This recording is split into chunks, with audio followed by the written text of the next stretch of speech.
I'd rather be blind in heaven than sighted in hell. Hello, everybody. Welcome back to the Let's Ruin Our Lives podcast, episode number 28. Today, I am joined by a stand-up comedian and host of Punks and Punchlines out of Salt Lake City, Utah, Antonio Iacobellis. Welcome back, my friend. It's good to be back. Thank you so much. Again, let me just apologize for getting shit-faced drunk and blacked out the last time. Rest assured, I'm sober now and living the best life. Yeah. So, how you doing today, my friend? Anything going on in the world of comedy? Not the past couple of days. I mean, we were at Kamikaze's on Thursday night. Okay. Because the guy that runs audio for my show, Bobby, got a job running audio there. Oh, so nice. he just does an open mic. Dead. Fucking Oh, damn. nobody there. Damn. It was completely empty, but I got to practice a bunch of new material on just cool. 5 people. So Sure. Yeah. Was it like comics performing for the other comics? No, there were some patrons in there. Okay. We scared most of them out, though, if I'm honest. Nice. That's usually a good sign of good comedy, if you ask me. Oh yeah, they're like, I don't want this. Nice. And so, are you located in Salt Lake or Ogden? So I'm in West Valley, Utah. Oh, okay. What? Yeah. Where's that? What's? It's pretty much still in the Salt Lake Valley. You know what I mean? Okay. Ogden is like an hour away from where I live. Oh, okay. Gotcha. So whenever I go do shows with Luke and everything, I'm driving an hour out there Gotcha. Yeah, different county. But yeah. Oh, okay. I wanted to ask, how did you meet Pinky, also known as Luke? if my memory serves, a horrible memory, but Sure. if I remember, we were at an open mic ran by our friend Kayla Stone. Okay. And that mic actually was right around the corner from this house. Oh, nice. And it was probably one of the best open mics that we went to because she let us do whatever the hell we wanted on stage. Nice. She was Awesome. kind of on her way out. She was about to be done running the mic. Sure. Well, she called it jokey, so you did karaoke and comedy. Oh, that's pretty cool. It Nice. was fun. And that's how we originally met, and we started talking a little bit there. And then he invited me to his big ass fucking house party that he was planning. Okay. Because he wanted comedians, he got wrestlers, he got rappers and everything. We did a whole backyard show. Oh, wow. And I show up, and I think I performed with 6 other comedians. Nice. And by the time we started comedy, Luke got so trashed that he had to have me host it. So I was now hosting the comedy portion of the show. That's hilarious. But it was a lot of fun because we got to do stand up inside a makeshift wrestling ring that they set up in the backyard. Nice, sick. It was so much fun. That is so cool. That was there at the house that he lives at now with that's his godfather or something? So Emmett Overbeck, it's one of Luke's best friends. Emmett also does comedy. It was his uncle's house. Oh, okay. That he was house sitting for a week. So Nice. he was like, fuck it, let's do a house party. And That's I got rad. to take shots and everything with everybody, partied up, and then went up and performed comedy and just hosted the whole thing. And it was a chaotic shit show, but it was Sure. so much fun. That's awesome. Yeah. Luke or Pinky, man, that kid is prolific. All the stuff that he's trying to do and put together, that's really impressive. Yeah. I like that. Him and I are trying to support each other's shows as much as we can. Yeah, for sure. Just work with each other on everything. He's the one that got us a bunch of gigs out in Ogden because he's locally famous around there. Oh, okay. So he gets his shows out there all the time. Now, does any of that contribute to him getting attacked, or was that guy just a crazy person? For anyone listening, we kind of discussed it on the last episode of Pinky and Antonio seemingly getting attacked by this wild, crazed musician guy. A pussy-ass coward, as Pinky likes to refer to him. Oh my god, yeah, dude. I looked at because he spit on Luke at the beginning of the altercation because originally we were up on stage. He was hosting the mic. I was up on stage for my second time that night because they just gave me 2 separate 10-minute sets, and I was like, fuck it, yeah, I'm gonna go for it. Yeah. So I'm up there at the end of my second set, and we see Cooper come up to the stage and just starts staring at Luke. Oh, okay. Just like staring him down for like no reason. Damn. And we're like, what the fuck is going on? And I go to the back of the bar with Luke, and I'm like, hey, he's gonna start shit tonight. Just letting you know, I'll be your bodyguard. Nice. Like, he's gonna start some shit. Good friend. And then he comes over and he spits in Luke's face, and we fucking shove him around. And then I shoved him over to that pool table. His girlfriend jumped on my back. Oh, okay. And yeah, she jumped on my back, and then I had to fucking like throw her off of me. Dude. For sure. It was so dumb. But what didn't get caught on camera, what nobody else fucking knew about, is that 10 minutes later, I went outside to go talk to him. And I was like, why did you guys show? Because we used to be friends. Oh, okay. And and like I partied with them and everything. They came to, I introduced them to a bunch of my other friends that aren't comics, like my primary friend group. Yeah. And I went outside and I just asked them, I was like, what the hell? Why are you guys here starting shit? And then, the girl started like spitting accusations about Luke and everything. And I was like, well, I'm not going to believe you after you just came in and started fucking spitting in people's faces. Yeah, that's insane. Like, it's like, I don't know if, like, I don't fucking get it. Were they drunk, or was that guy like blacked out? Or? Oh, okay. I didn't seem like they were really drunk. They just hate Luke because rumors spread and shit gets said. Yeah, damn, that sucks. It seemed like you were, when that chick kind of like had her arm around your neck. I could tell you were like holding back, and good for you. Oh, I didn't want to hurt. I didn't want to hurt anybody. Sure. I mean, I was trying to restrain Cooper and trying to get him I don't know, more towards the back of the bar. Yeah, she jumped on my back. I wasn't expecting it. She was on there for a while. She was hanging off of me for a bit. Yeah, I could tell. But like, it's hilarious because when we ended up going outside and like we got into the argument out there about Luke, Cooper comes up and spits in my face. Oh shit! I'm like, dude, no, I was like, he's a fucking Dilophosaurus from Jurassic Park. Right. The world's his Newman. Yeah. Yeah. Oh yeah. I was trying to steal dinosaur DNA. Dude. Yeah. Right. Like in the shaving cream.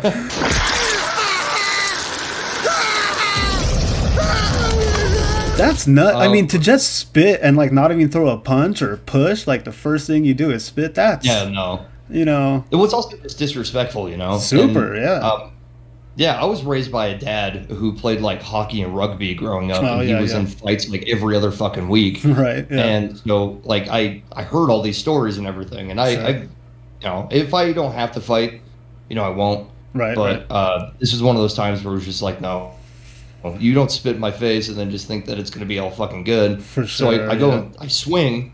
And I missed the first punch, and he's like, "You swing like a fucking pussy." And this guy, by the way, he has 2 inches on me. He's taller than me. Oh, okay, yeah, I get that. Yeah, I'm short. Yeah, if you know anything about fighting, if you're taller than somebody, you want to keep your distance because you have a longer reach. Right. But he got like up close to me, and I fucking grabbed him. I fucking grabbed the hold of him. We started wrestling around, and then his girlfriend jumped on my back again. Oh my god, jeez! And she starts clawing at my throat, dude. Damn. Like her nail, like digging into my throat. Like there was marks left over for like over a week. Holy shit. And then we're fucking grappling and everything, and I finally get my foot behind his, and I take him to the ground, and my elbow fucking hits his chest with all of my weight and all of her weight on top of him. Oh my god. And he fucking wind knocked out of him, and then she starts gouging my fucking eye with her nail, dude. Holy shit, dude. Starts like just fucking getting in there like a fucking velociraptor and making a lot of Jurassic Park references. Clever girl. Dude, that's like fucking. That's like a felony assault. Like 100%. And like when she started gouging at my eye, I don't know. Like I think the adrenaline hit me at that time. Yeah. And I started just laughing. I started just fucking like laughing out loud and like loud laugh, dude. And then I fucking reeled back and I punched Cooper twice in the jaw. Yeah, damn. And just like 2 fucking solid right hooks, and then I don't remember us getting up off the ground. I don't remember. Yeah, right. Because all I remember is everything's going through you. Yeah. Fucking adrenaline, dude. I get that, I just saw him walking away, like holding his face, and I just started cheering. I was like, "Woo, yeah!" For sure. And he dropped his glasses. These are his glasses. This is my A trophy. dude. Yeah, exactly. Nice. This is the last of it, but like 10 minutes after that, I called my dad and I told him what happened because I'm like, I just got into a fight. I just got into a fight. I'm going to tell my dad. For sure, yeah. Holy shit. So he hasn't caused any trouble since then? Or I guess he's banned from everywhere? He's banned from quite a few places, but he's been on like a white knight crusade, like on Facebook, of all places. Yeah, right. Like, try that like fucking 15 years ago. Yeah, dude. Like he's trying to call people out on like Facebook and everything. Wow. And they were trying to claim that like we were drunk and we started shit. It's like, dude, we were hosting a show. What are you talking about? Yeah. At least there's at least some photo documents of that. I mean, we try to do 3 segments of the show or whatever: music, comedy, and pain. We've kind of done comedy. We've definitely done the pain part. What I wanted to ask you actually, how did you get your start in comedy, and how long have you been doing it for? So I actually originally started way back in, I think, late 2018. Okay. Wow. And I did it for a year, but I was also so fucking new to it and so green. Mm-hmm. It took me like 3 minutes to get to a single punchline. It was awful. Right. Like I was just rambling until I finally got to the funny part. Yeah. And I would go to Wise Guys, and I ended up making friends with 2 comedians named Sam D'Antuono and Scott Fillmore. Okay. Shout out. Scott Fillmore fucking is the whole reason I started watching Kill Tony, is because he was on it.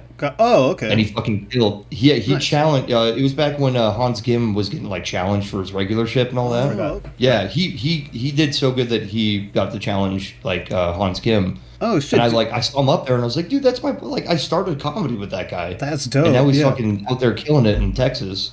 Yeah, Scott Fillmore. He's fucking kick ass, dude. He's a cool guy. Very cool. You piece of shit. But yeah, it was like those guys were the ones that were like taking me to these different places where like comedy was happening and just inviting me around the comedians. Yeah. And I didn't know what I was doing. I didn't know how to network. I was just being kind of a social fat ass because I was 320 pounds at the time too. No way, really? So I was just rolling around, dude. Yeah. It was a lot of fun getting my start, but all I knew was Wise Guys. I thought that was the only open mic in town. Like I thought that was it. And so I would try working on bits and going up there. I would also perform at a coffee shop that I had been going to since I was in high school. And they shut it down at the end of 2020. Oh, because of the pandemic, or? Oh, at the end of 2019, beginning of 2020. Yeah. Gotcha. They ended up stopping the mic because it was getting like overcrowded and all that. Like way too many people were showing up, which is a good problem they have for a coffee shop. Right. Now the place is dead every time I go there, but. Yeah, that's how I got my start. So I did it for about a year doing that, and then I just kind of stopped doing it because a bunch of life shit happened all at once, and just it's one of those things where it feels like a car crash in slow motion. Right. One of those life happenings. Mm-hmm. And then I started back up again October of 2023. Oh, okay. So you took like a 3-year hiatus there. Yeah, sure. I just I left. I didn't do it at all anymore. I was still kind of writing every once in a while, like writing down stories, bits, but I didn't go up and perform at all for fucking like 3.5 years. Yeah, it's a long time. I got back into it. Now I've been solid for I think another year and a half. So I'd say like 2.5 years. Nice. I've been doing comedy. I know there's a roundabout fucking way to talk. Yeah, no, I totally get it. Makes sense. That makes me wonder, how did the pandemic affect comedy in Utah? How did it affect Utah at all? Because like I live in Phoenix, Arizona, nothing really happened. It was kind of weird because there were certain parts of Utah where it was very strict, and then you go to some others and nobody gave a fuck. Right. Okay. But most of the mics were shut down, and then I did keep going to. It was for like a couple months that this was going on. It was this this place called the Brickyard Bar. Okay. And Sam D'Antuono ended up getting a space for one day of the week in the basement of the bar. So we would all these comedians would show up and go down there, and we basically did like an underground. What would you call it? Like it wasn't just comedy. It was like we would go up and practice new material, and then we would all sit there and give each other advice. Oh, cool. Kind of like a workshop. You know what I mean? Right. Nice. Sort of like the table at the Comedy Cellar or whatever for open micers. Yeah. That's basically what it was. Is that it wasn't just an open mic. It was just there to like all kind of workshop with each other and help each other out and that's write really better. Cool. Yeah. Yeah, it didn't last very long because they ended up finding out that we weren't enforcing like masks while we were all down there. Oh, damn. And that was in Salt Lake? Like, yeah, that was in Salt Lake. Oh, okay. Damn, that's gnarly. Okay, well, that's super cool. So how did you get started with Punks and Punchlines?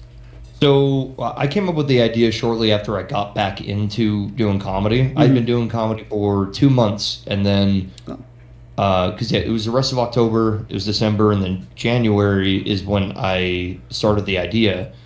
And because I love going to punk shows. Same. I love like getting into a fucking mosh pit and everything. That's my favorite thing. Like I do know how to hold back, but not when I'm in a pit. If I'm in a pit, a Pinky told me that I bruised his rib once when we were in a pit together. Nice. And then my buddy Bobby, I popped his shoulder out of place and we had to pop it back. So that was holy shit. Are you doing like hardcore dancing or fucking? No, just like fucking like because just when bucking. I get into a pit, I go like just like fists up, but I don't throw my arms or anything. Right. It's more I just throw my fucking body in and I just like shoulder check people. That's awesome. I used to get too crazy. One time, it was like a massive like it was like slam dance pit or whatever. And actually, the guy that I started with this podcast with, hasn't done it for a long time now, I found like a roll of duct tape, and I ran up behind him, and I just started duct taping his entire head, like starting at his eyes, and then over his mouth, and I didn't realize how stupid that was because he was like freaking out. Holy shit! And then I just ran away. I used to get very crazy in mosh pits, man. It was a good time. It's like he was suffocating in it. Yeah, I was like mummifying him with duct tape. But sorry, Omar. Fucking hilarious. So that's cool. So you're having like, is it mostly like for the music part at Punks and Punchlines? Is it mostly like acoustic, or do you have like full bands, or both, or? So the typical like show run for Punks and Punchlines is like 4 or 5 comedians. Okay. And then we have a band that plays at the end. So none of the comedians are a headliner. The band is the headliner. Right. All of the comedians are just the featured acts or the openers for the band. Sure. So it's supposed to be like just a full blend of like underground music and stand-up comedy. Right. I know I've heard people talk about it, but I don't think people talk about it enough that like the underground hardcore scene has a lot more in common with the comedy scene than they think. Mm-hmm. Because it's looked at as something that like the general public doesn't really like. Right. Most of the time, if it's an open mic, if you're going to like an arena show and you're seeing somebody big, obviously they're able to get most of those people. Right. But a lot of those people too aren't going to like hearing an open micer. You know what I mean? It's hard to wrangle the crowds every once in a while and get people to like you. Definitely. When you're up on stage. Especially, I say foul shit. I say really foul shit when I'm on stage, and I'm not surprised that people don't like my comedy. Yeah, there's a niche for out there. I got my Legion of Skank shirt on, so. Yeah, there you go. Okay, so you know about your shit. But it's just like blending those two together. It made sense to me, and that's why I wanted to start doing it. I put it together with a few buddies of mine that I used to kick it with all the time. I used to go rock climbing with these guys, and they helped me like fucking put the whole show together. And their band played. It was their very first show that they did, I think. They were called Burn Hollywood. Okay. They have a different name now. Kick-ass ska band. Super fucking cool. We got a ska band for the first band that we had. That's awesome. We had some solid comedians. It was a lot of fun. And it just kind of started growing from there. And just talking to different venues, getting to different places. My favorite show that we've ever done was we did a Halloween themed show. Oh, nice. I think we did like 2 of them. Yeah, I did like full fucking corpse paint makeup and everything. Like, that's awesome. I think Luke did that at one of the shows as well. Yeah. But it was so much fucking fun. Yeah. I'm gonna ramble too much, dude. No, it's all good, man. No, that's super awesome, dude. I love that. I wish Phoenix had something like that. You know, there's definitely a lot of punk shows, or there's a punk scene out here, and a lot of comedy for sure. But I haven't heard of a combination of the two.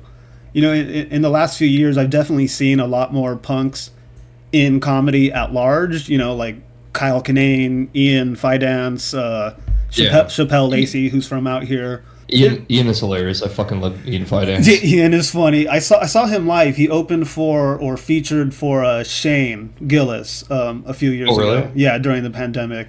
his voice can get a little grating at times, but That's fair. Yeah, he's definitely very funny. But yeah, no, you're totally right. I think there's a huge aesthetic connection between stand-up comedy and punk rock, like in general. You know, like you're gonna hear like things that you don't necessarily want to hear, but it's gonna like move you in some way. Obviously, comedy laughs, punk rock, whatever. You know, sort of the same thing. Think of all the funny punk rock bands like Dead Kennedys, Dead Milkmen, Descendants, so on and so forth.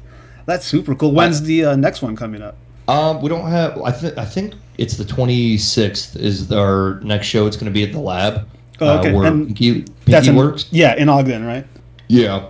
Basically, we're going to do like a trifecta weekend. So Friday night we're going to have Pink Friday, which is Luke's show. Right. The next night we're going to have Punks and Punchlines at the Lab. Again, we're going to have like some of the comedians that are going to be booked on that show to come out for Pink Friday and be like, hey, if you want to hear more of my stuff, I'm going to be on a show tomorrow. Sure, yeah. So we're trying to do like a full promo weekend where we just do like back-to-back shows and see how that goes. Yeah. But right now I'm kind of in a weird stalemate with the shows. I'm not getting them booked out nearly as like consistently as I was last year. But we're also working on some new shit.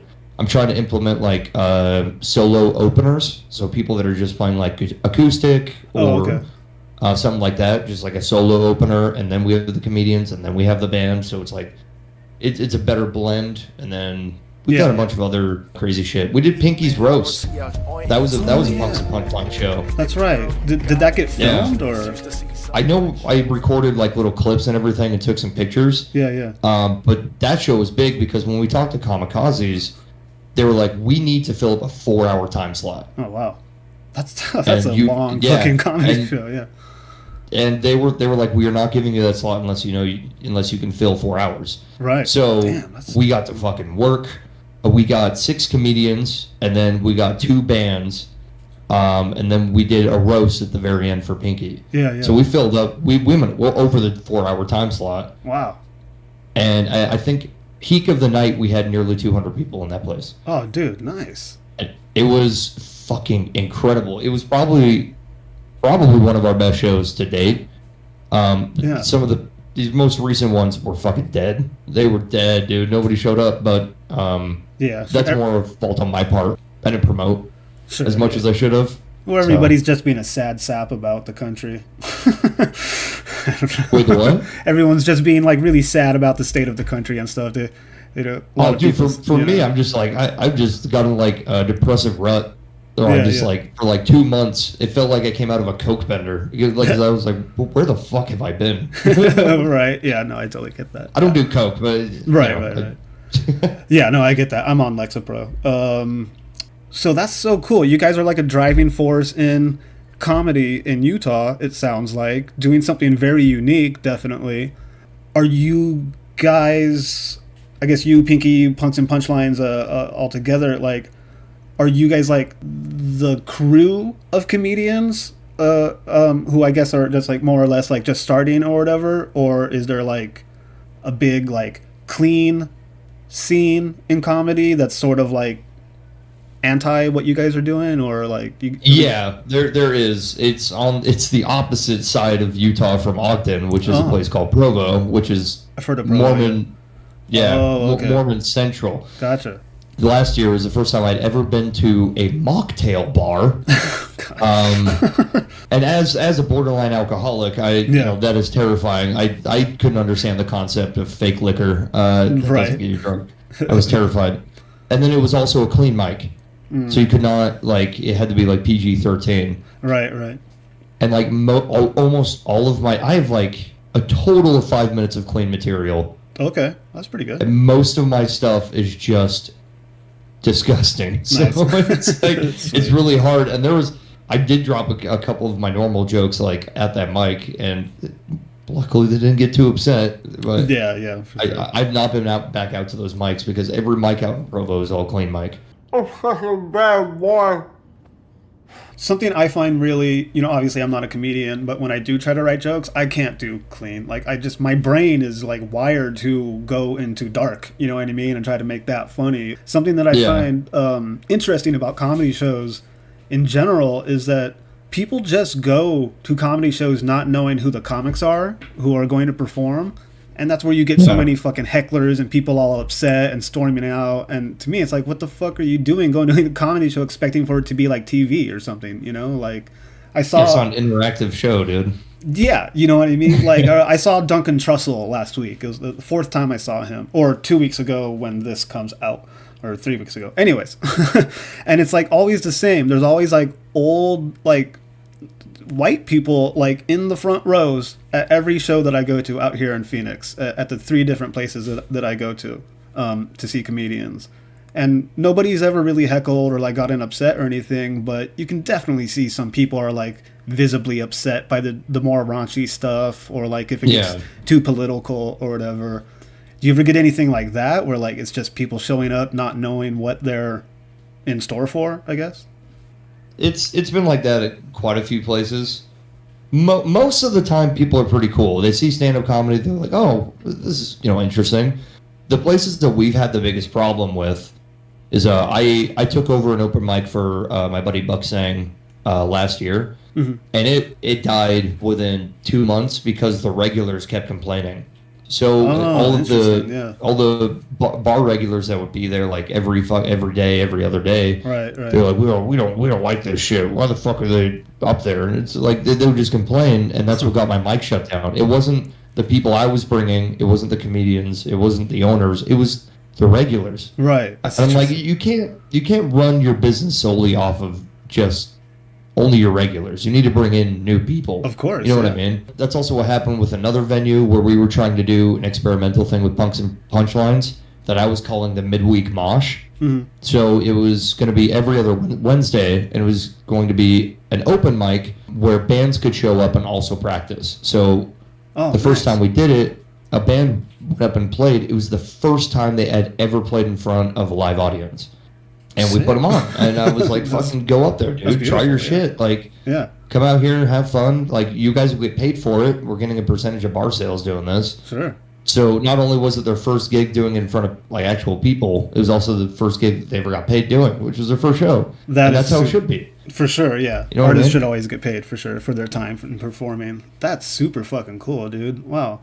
I mean, I was in bands and like we would like never get paid. I probably got paid a total of like 10 times out of like hundreds of shows. So that's really, yeah. I mean, the last band I in, we technically got like signed to a label, but I haven't gotten any money for that. So I got like $1,000, maybe $2,000 when we signed. But I don't know what's up with the royalties. I might have to sue the guy.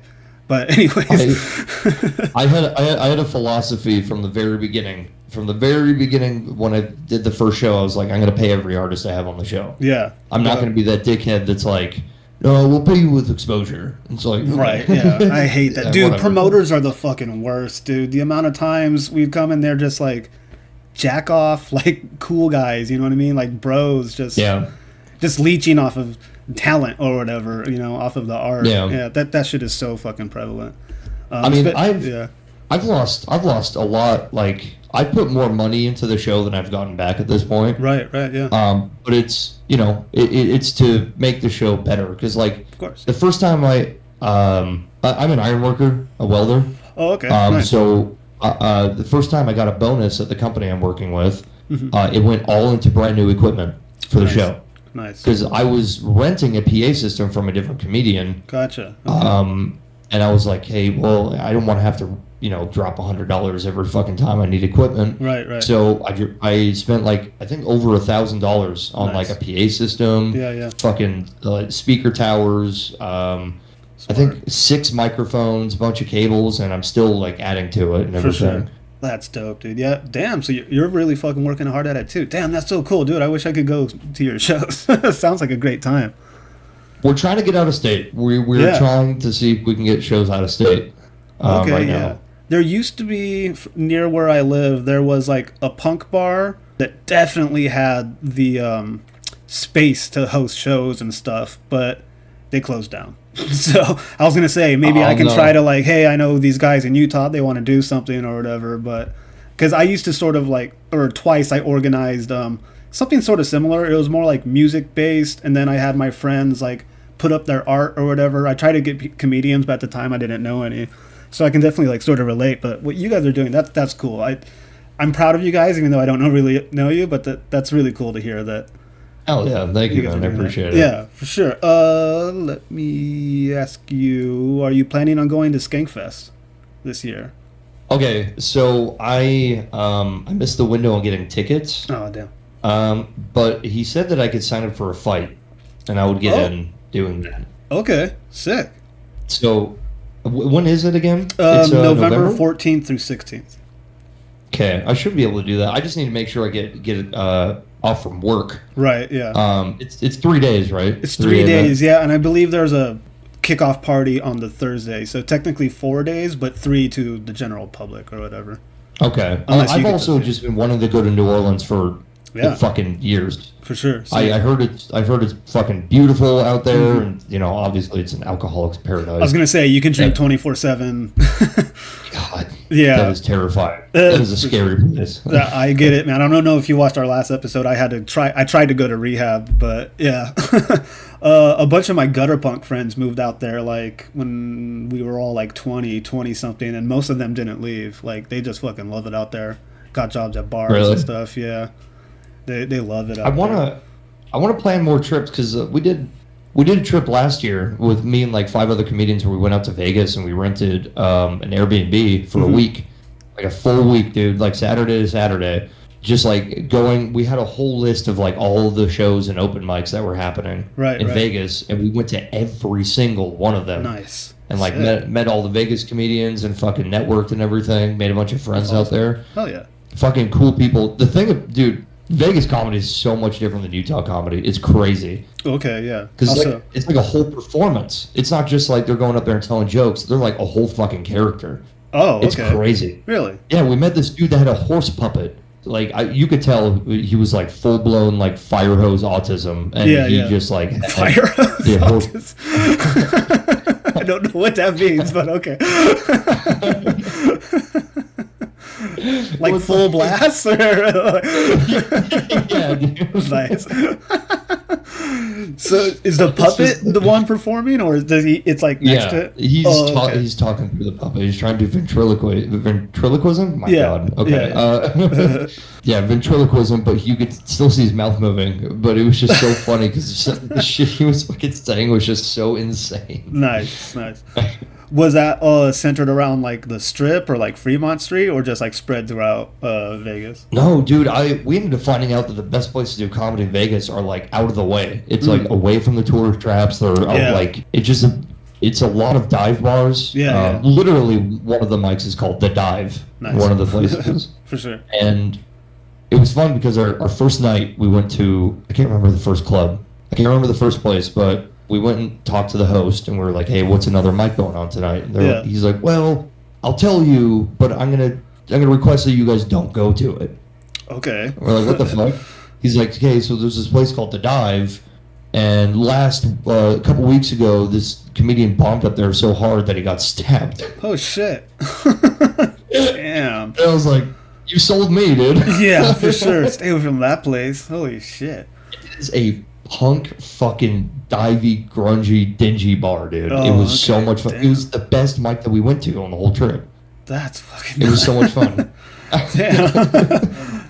If you guys ever make it to LA, I'd recommend stopping in my hometown of San Pedro. The bar, the Sardine, is a punk bar, and they did have comedy up until like a month ago or something like that. So I know they're in desperate need.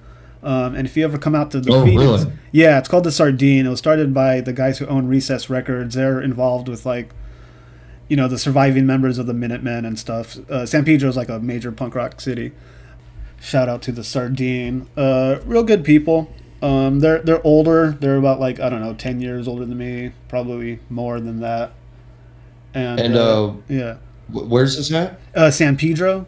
It's the port of Los Angeles. It's the southernmost city in LA County, on a peninsula. Okay. Yeah, real beautiful, real ghetto fucking city. You could also get stabbed there, but probably not at that place. Yeah. Nice. Chappelle Lacey's band actually performed there, I think last year or the year before that. Mad Peaceful. Really? Yeah, with Joel Jimenez. Yeah. And if you ever come to Phoenix, I would recommend probably the Timeout Lounge.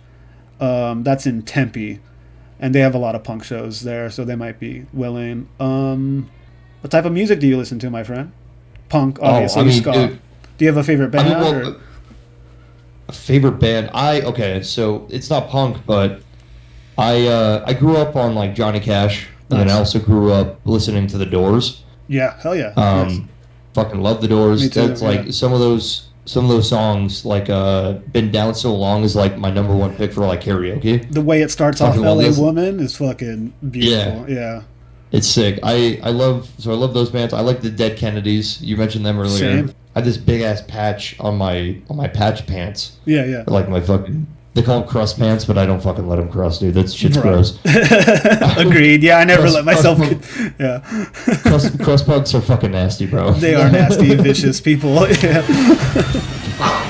Oh, punk. Yeah, it would have to be like Dead Kennedys, and then Streetlight Manifesto is one of them. That I got to see them in concert last year. Oh my god, dude! Best fucking concert I've ever been to. Streetlight Manifesto, so good. There was a massive fucking skank pit. Okay, yeah. Just like in a giant circle in the middle of the fucking room, dude. It was so cool. Nice. Hell yeah. Any old school skinheads, like not the racist ones or whatever, but.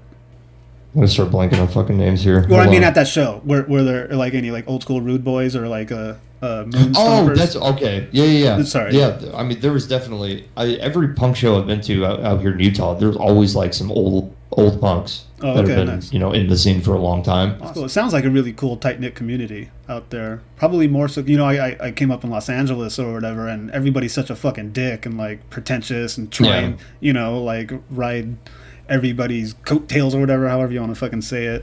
It's not really like, there's not a lot of unity. It's just a lot of competition in places like Los Angeles, it feels like. That's cool. What's up with Willie Juan Johnson? I'm sorry for that racist outburst.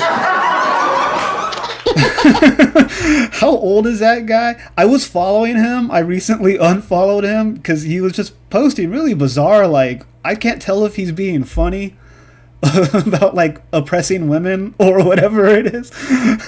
Dude, anytime anybody has ever heckled Willie Juan, he's threatened legal action on them.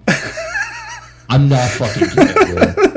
Every time, because he's a lawyer, and so he's like Sorry, yeah, so dude. He's a lawyer. He looks insane. He looks like death. It's fucking crazy. Dude, he came to my open mic once and fucking got pissed off at me because I had I had an order of who was like going up, right? Right. And I had put Luke on the list before he had gotten there. Yeah. And Willie was down. He was after Luke, and so I just got done announcing the last comedian, and he starts walking up there, and I'm like, Willie, it's not your turn. Willie, it's not your turn. And then I'm like, hey, dude, you're not fucking next on the list. And he's like, what are you talking about? I was here before him. Yeah. And I'm like, it doesn't fucking matter, dude. My list is my list. It's my fucking show. Sit the fuck down. I'm like, what are you doing, dude? Because he has this like arrogance. Like like everybody has to fucking listen to him because he's old and wise or something. He's got to be like in his 80s, right? Yeah. He's a goddamn goblin from the Last Age, dude. Like, Truly looks like it, yeah. He looks like he's from the Dark Crystal. We said he looked like, oh my god, there was like a Jedi Master or whatever in like Attack of the Clones. Okay. The old guy with the big fucking like head. yeah. He's like real like beige. Yeah. I don't know his name. That's fucking hilarious. No, dude, he just gets mad. Like I as a host, it's like I know the comedians are gonna make fun of me because I'm the host. Right. You know? Right. Yeah. And then I'm gonna fucking make fun of them back. Right. Only natural. Like I've roasted Pinky after he's gotten off stage and everything. I've roasted my buddy David. Right. I tell people every time David gets off stage, I'm like, his comedy is like a verbal drive-by shooting. Huh. So it's like, like it's the most accurate way I could describe his comedy. Yeah. But I've tried doing that with Willie, and he just got mad. He just got fucking pissed off. That's odd. How long has he been? I'm getting fucking pissed. How long has he been doing comedy? God, like what, 7 years? Oh, what? Really? Yeah. So he's been doing it for a long fucking time. That's dude. And crazy. like, you think you would be able to handle a heckler better? Yeah, you know for what I mean? sure. But Threatening like every legal time I've action. seen him face a heckler, he gets fucking pissed off and threatens legal action. It's like, why, dude? Chill That is so out. funny. But yeah, that's just a part of comedy. Damn, that's nuts. Dude. Sorry, I think that's so fucking funny. Okay. Okay, sorry. We'll wrap up soon here. Do you have a favorite comedian, or like what inspires you in writing and whatnot? Fuck, dude. I grew up watching Daniel Tosh. That's who I grew up watching. He's hilarious. Yeah. Fucking yeah, so sure. funny. His new podcast. Yeah, where he yeah. just interviews people in his life. They're not even, Right. they're not famous people. They're not comedians. He interviewed his wife's gynecologist. That shit's so funny. Yeah, it's so funny. Yeah. But like Daniel Tosh and then Mark Maron, I Okay. watched like when I was younger. Yeah, I just yeah. like that he was just an angry Jew. Like that was like Yeah, that's what everyone says. Yeah.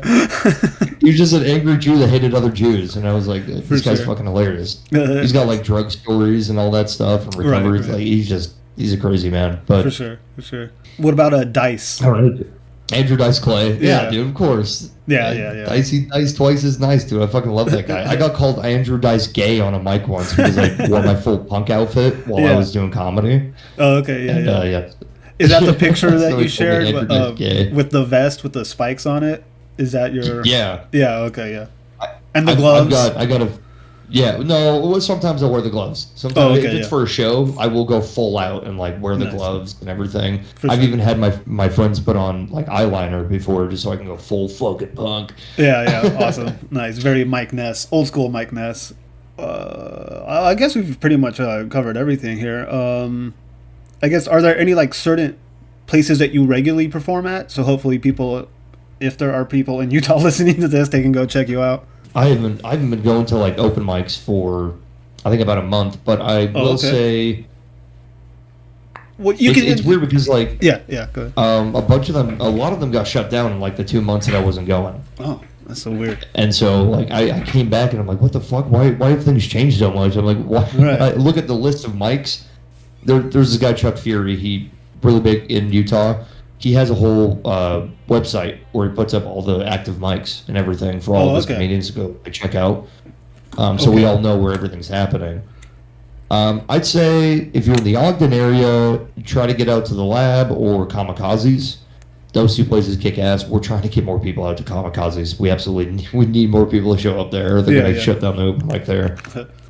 And then I would say the underground mic on Monday nights. Oh my god, now I'm gonna forget, dude. I don't know why I'm blanking so hard. This is No crazy. problem. You could send me like a list or whatever, and that way I could like include it in the bio, and Yeah. when I promote it on Instagram or whatever. So okay, well shit. Well we'll wrap up here. Thank you so much, dude, for coming back on the pod. Of course. Thank you for forgiving me for last time once again. And if you guys are ever fucking out here, let me know, or like I don't know, maybe I'll ask around, see if I can find a place for Punks and Punchlines. I am on like one of the open mic groups on Facebook or whatever, where Okay. they list like all the ones that happen. They all live very far away from me. One of these days I'm gonna give it a shot. I've always wanted to be a stand-up comedian since I was like 8. When I saw Roseanne Hell yeah, dude. do a special on TV. Hey, Roseanne kicks ass. Yeah, she's fucking hilarious. But yeah, thank you so much. So everybody, make sure to follow Antonio Iacobellis here. That's ELLISTBELLIS, right? On Instagram. So on Instagram, my Instagram handle for my comedy is illicit comedy. So it's ELLISIT Okay, gotcha. comedy. Oh, that's right. And then Okay. Punks and Punchlines is also on Instagram. Yeah, for sure. So, okay, cool. Sorry for fucking that up. Okay, well, everybody, thanks for being here on this comedy-filled episode of Let's Ruin Our Lives podcast. Rest easy. Mahalo.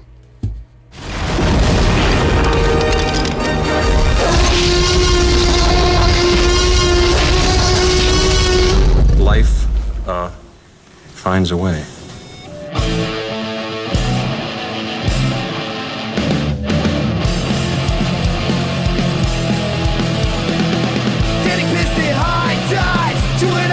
cyanide.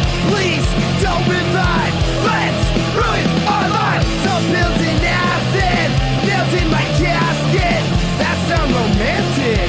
To just ruin our lives. I'm such a bad boy.